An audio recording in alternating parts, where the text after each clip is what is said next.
Some people tell you stories. So there's a level of story listening.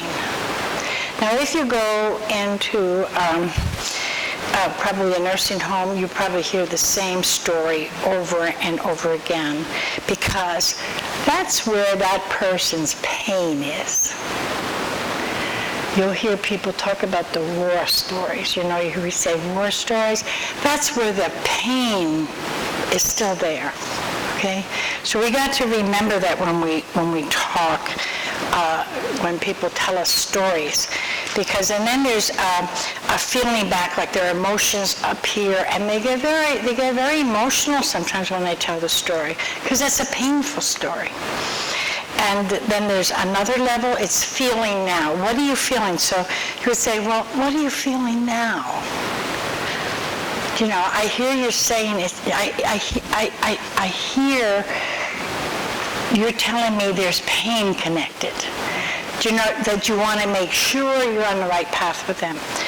And then you want the feeling, but you just have to let the emotion kind of go. And sometimes they have tears and they're really upset. You'll find that with a lot of older people that never had a chance to release their pain.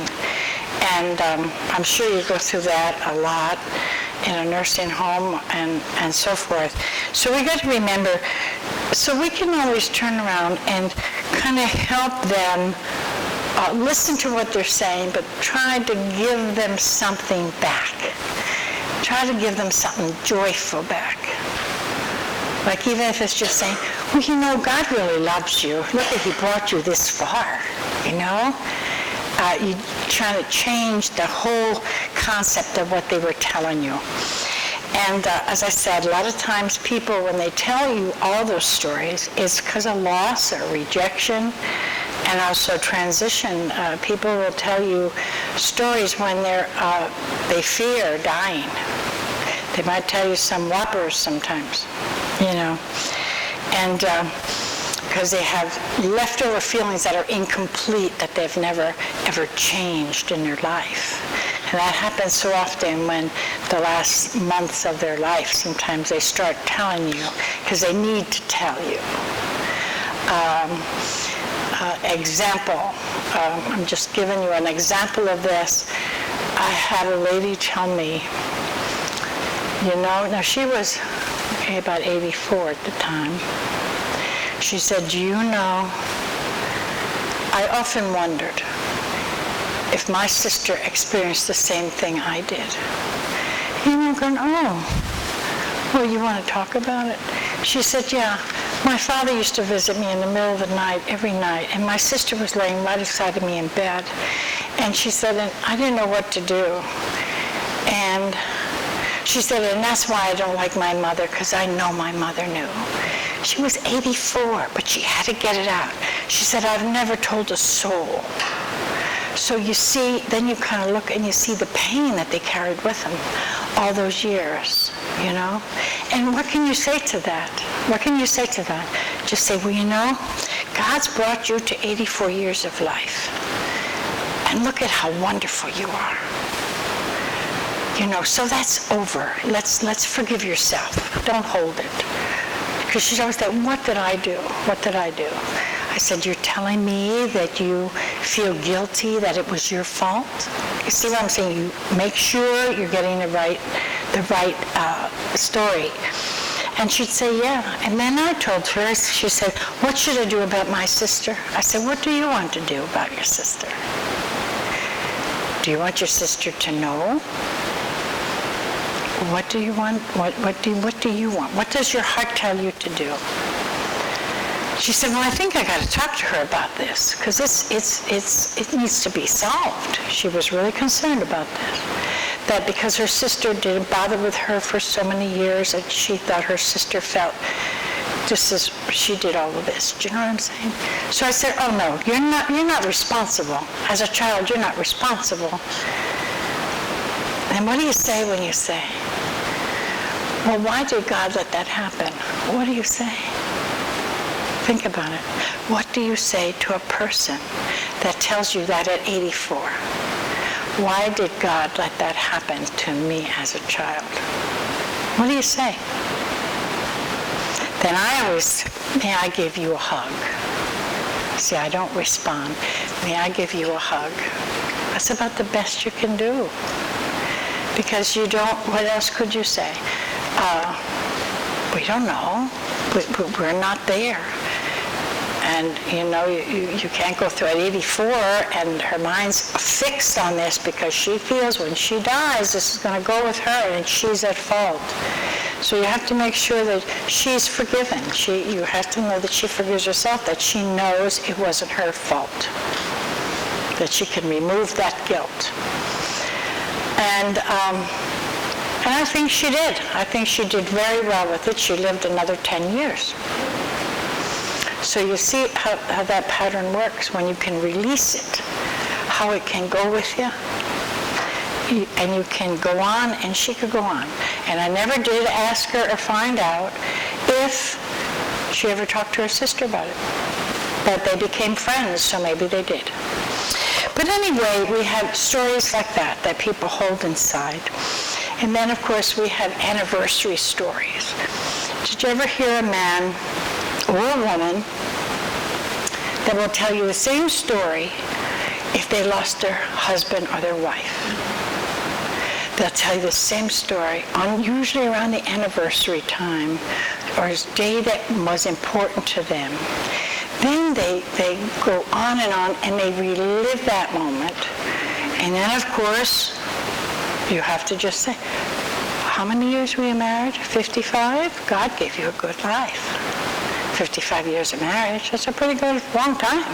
And you were happy? Oh, very happy. That's better yet. You see, you lift it up, you try to reverse it. That makes them happy and joyful. And so often we have people that struggle with those loss issues, especially when it comes to losing a loved one that they've had for years. You'll hear that all the time. And it's sad, but you have to, they're not educated that life after death means life after death. And sometimes that's a hard thing for people to identify with because they think they should be right here now. And then sometimes, supposing you go in and you have someone that just wants you to sit there with them in the silence. Just sit with me.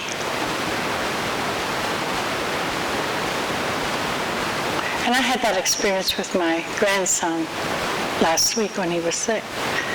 He called me, he goes, Nana, just sit with me, and put his hand down. They just want that silent part, to know someone is right there with them.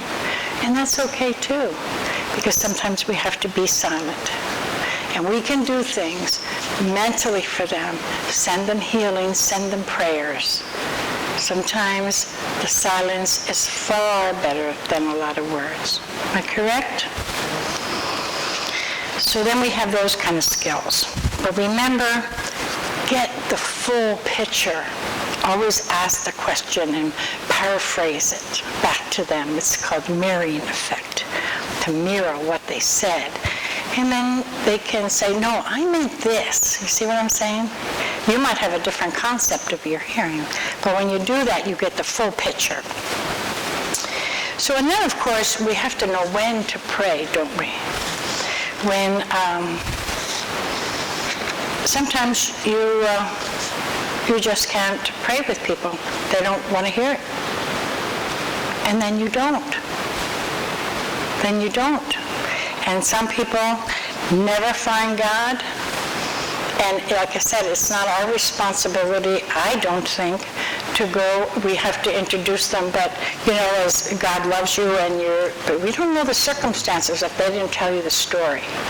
So we don't know, just like that man that didn't believe in God, okay? He had a story to tell, if only he could tell it.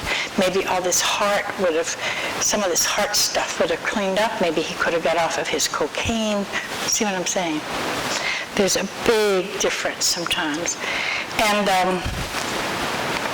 but we always invite a person, say, would you like me to pray with you? And And they'll tell you if they want to pray or not. Believe me, some people are very verbal.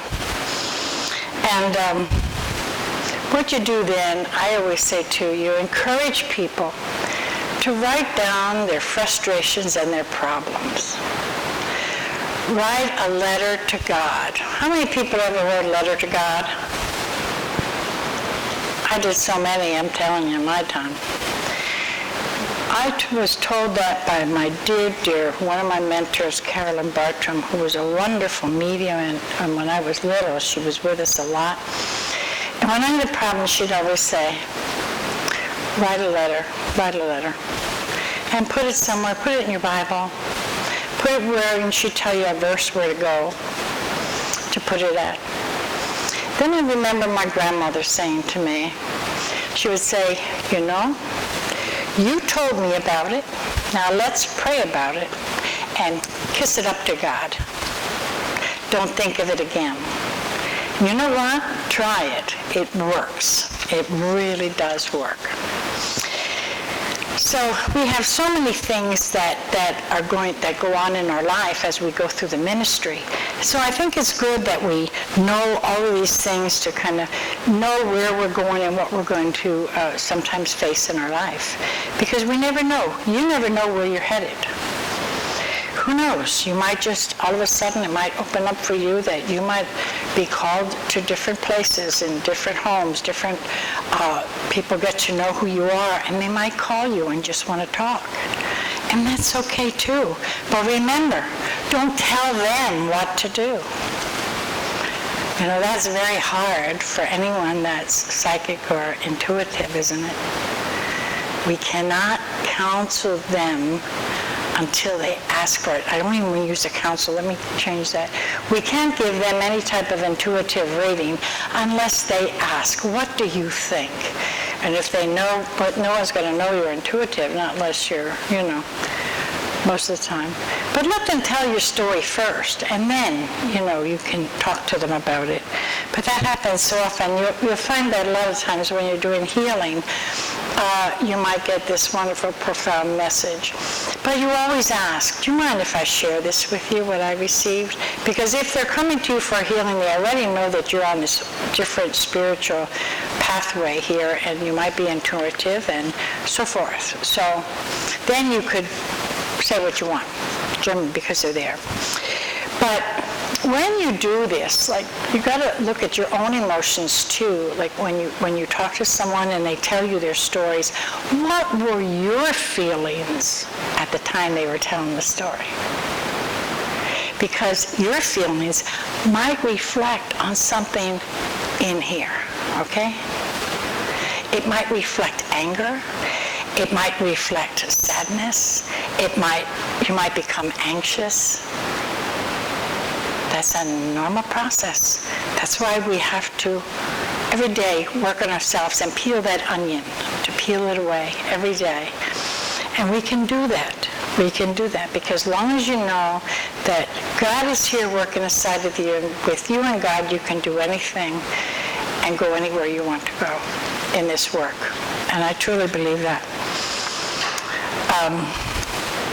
When we do it from what? Divine love and from the heart. Absolutely. So what one of our missions is as a minister is to kind of have people recognize there is a God. Now, you wouldn't say, oh, you've got to believe in God. You would say, you know, I've had some wonderful experiences with God. He's really helped a lot of times when I had a problem. I could just say a little prayer, and, you know, I think it really worked for me. Why don't you try it, you know? See the difference. It gives them a thing to think about, you know? See, and we think every time we meet another individual, whether in a grocery store, whether in a mall, wherever, it gives us an opportunity to send love to that individual and to be not saying you have to, you know, you don't go up and give them a message. That's totally wrong. It's totally wrong in the metaphysical field. You do know that. Totally wrong. And you find so many people do that. They'll go and they will give a little bit of something so they get a reading this big. That is totally wrong. And I got to tell you that Anne Cressley, God love her soul, most of you know her, and she's one of my mentors also. She always said that it's almost like psychic prostitution. Think about it. Think about it, because what's on your mind, to give them something so you get back. It's totally wrong with the spirit. Spirit doesn't work like that. So we got to remember that, and I want to really stress that, because we're all metaphysicians. Now, if you can give love, you can give anything, and if you give enough love and attention to that individual, they're going to come back to you. You know what I'm saying? So we have to know that, and we have to know the personal concern of ours. What is it's a personal concern? Are we looking for the divine intervention with people, or are we doing it for our own ego? This is very, very important when we go on. I'll be with you in a minute. And then faith is also the value of the meaning of life. We got to know where our faith is and how we're connected to the Spirit. Now, I'm not sure, and I'm saying this, I'm not sure at a lot of times if all these things we do are for the highest good of any individual. We don't know. We're only taught this, and you have to feel that you're doing the right thing, okay? And then we have to also, what else do we have to do? Give people hope. If they're stressed out, we have to give them some kind of hope. How do we give them hope? You can say, for surely I know the plans, I heard what you said, and I know that it's devastating. I can't imagine your pain. I can't imagine your pain. Do you know how much that means to them? She's feeling part of it, but she's trying to understand it because of the way you are. And also we have to know that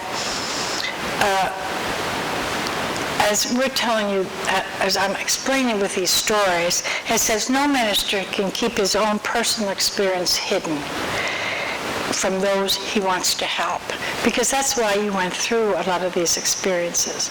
But the whole thing is, they have to tell you their story first. Got it? They have to tell you their story first. Then you can say, you know, I kind of understand that. We come from the same weave there.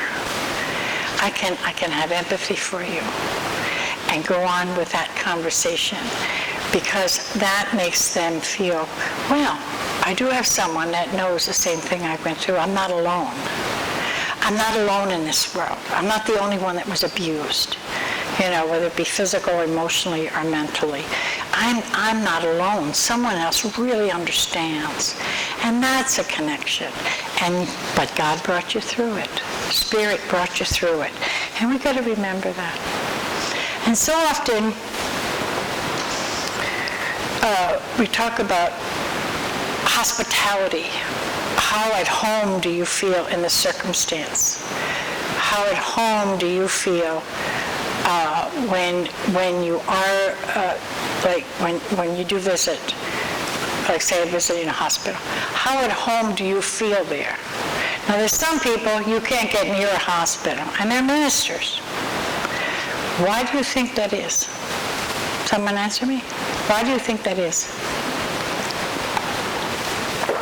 Probably they had a bad experience when they were younger in a hospital, and it wasn't a good one.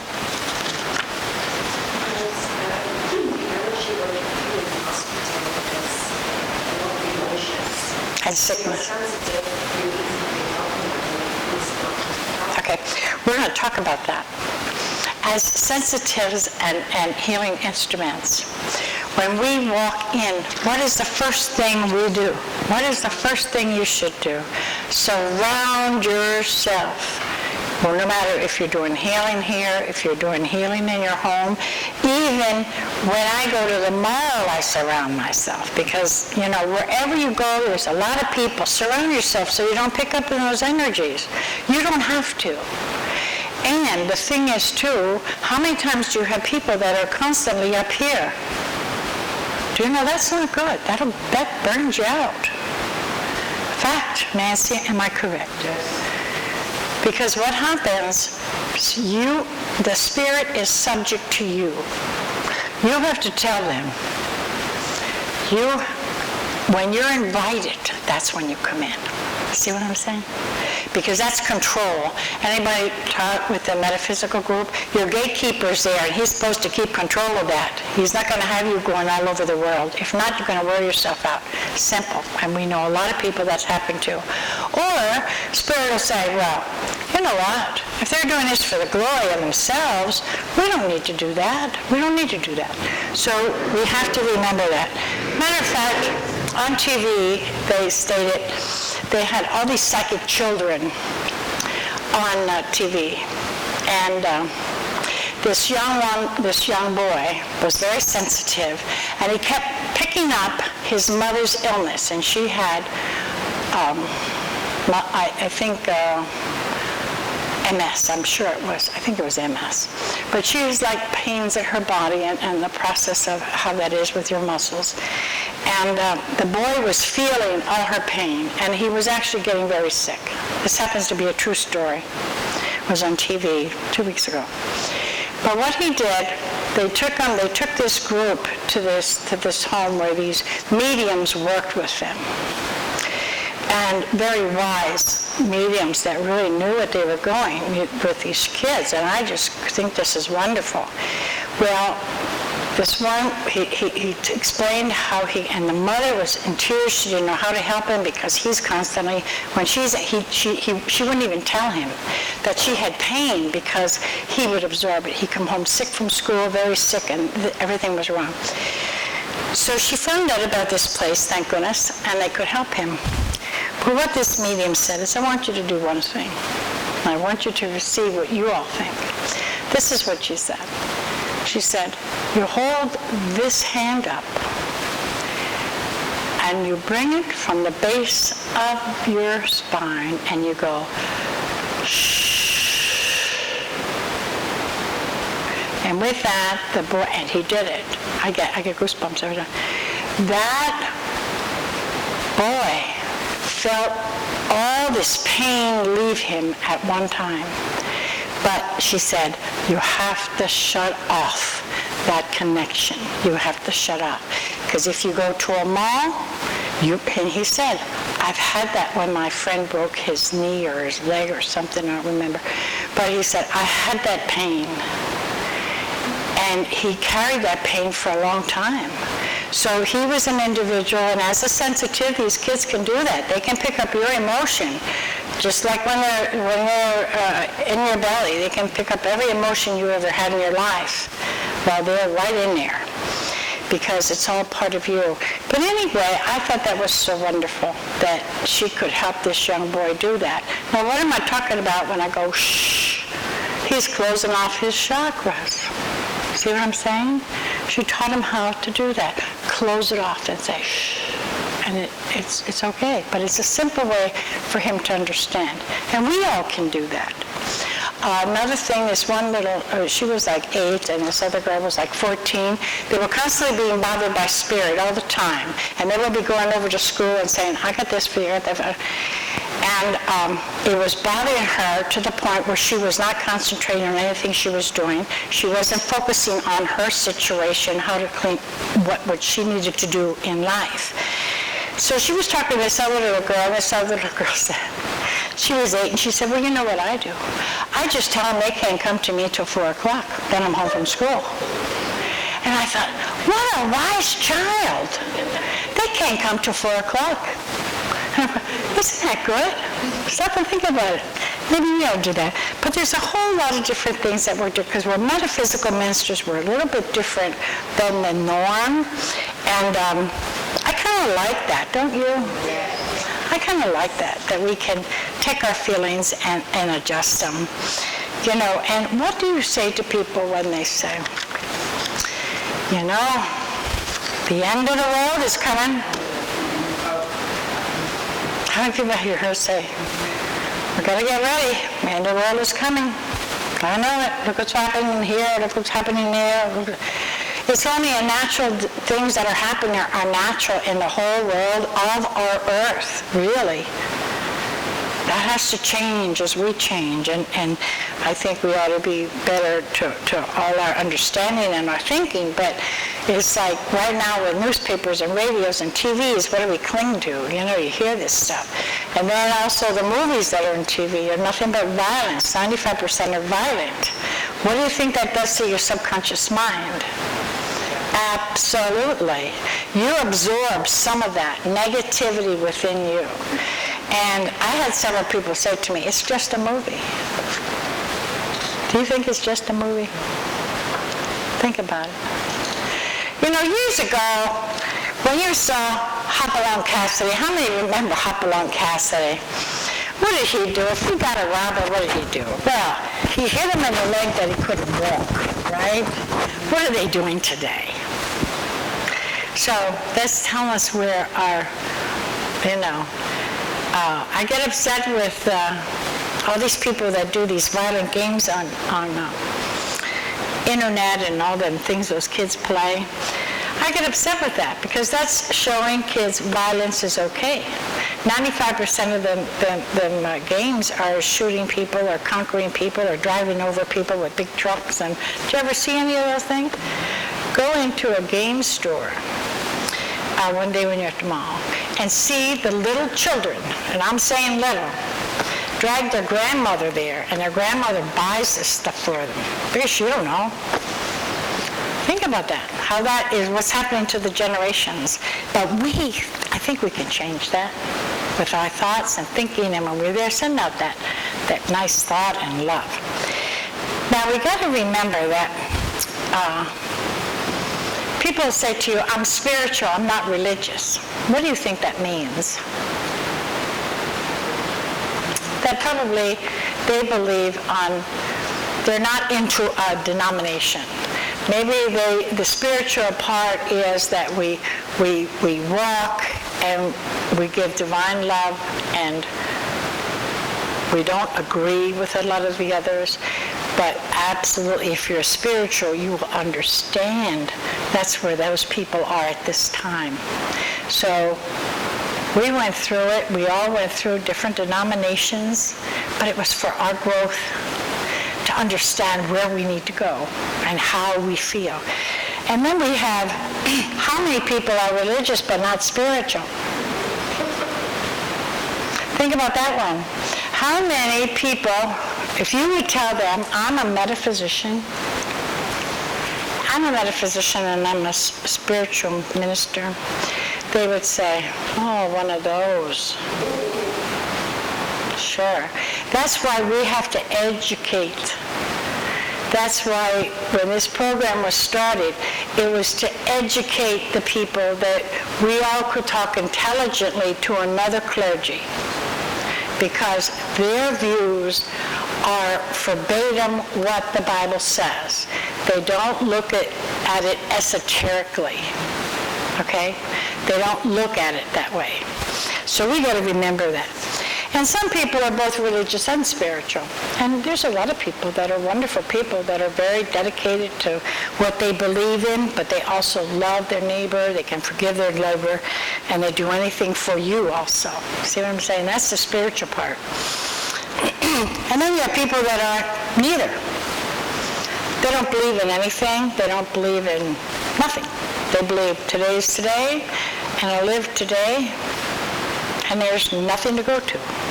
And what do you do with those people? They have to find their own self. We can only say, I know what it did for me. See what I'm saying? You don't put it down. But the underlying principles of spirituality are the purpose in life. What is your purpose in life? Is it to reach out and help people? Is it to judge people? Now, we all have this problem. I don't care who we are, but the minute we do it, we have to bring ourselves back. Computer language, delete it. Delete that thought. You don't want that in your hard drive. I tell that to a lot of people. And I think it's going to sink in sometime. And then we have to be fulfilled with the non-material things. You got to be fulfilled with just looking at a child and enjoying the way he's looking at you. How many people were truly fulfilled whoever gave birth, this is a good example. When you gave birth,